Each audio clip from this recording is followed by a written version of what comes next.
我妈在网上给我买了点西洋参，还有桂圆，说要给我做玉林糕。我这阳了之后咳4个月了，一直没咋好。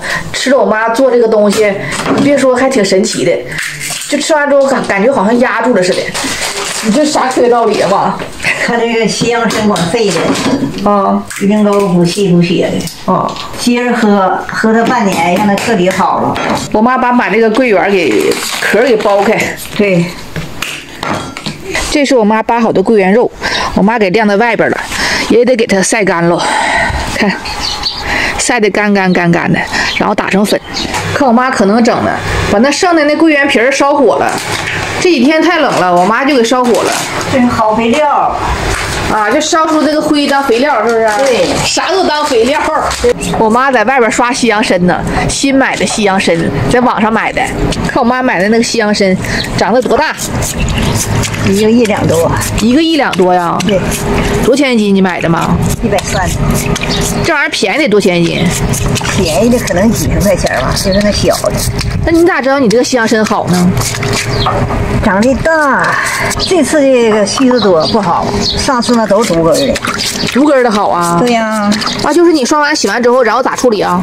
给它那什么晒干了，切片儿，晒干切片儿，然后打粉，打成粉。我妈怕苍蝇落顶，还整个纱网。这苍蝇落不上了。钻进来了。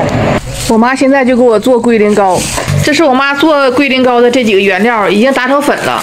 这是西洋参粉，这个红色的是桂圆干粉，对，瞅着像红糖似的。现在吧，我妈遇到个问题，就是这个东西它搅拌不开，这个再均匀的搅拌开是吧？把它放一会儿搅拌均搅拌不开，但没法均匀，它这个东西太黏了。对，所以呢，我妈最后决定什么结果？把它俩放在一起蒸，不用搅拌。让它串气儿往一块儿，然后吃的时候，往冲水喝，挺好。最后就是你改成冲水喝了呗。对呀，你就整个膏你也得冲水，要你咽下去啊，太黏。你这有比例的吗？有。多少比例啊？这个是5克。西洋参5克。对。桂圆呢？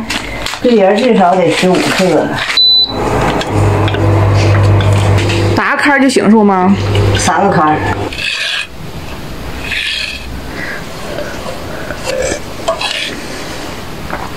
味道是甜的，就是那个糊状的，甜甜的，挺好吃。它要是没有桂圆的话，就是苦；有桂圆的话，味道就甜。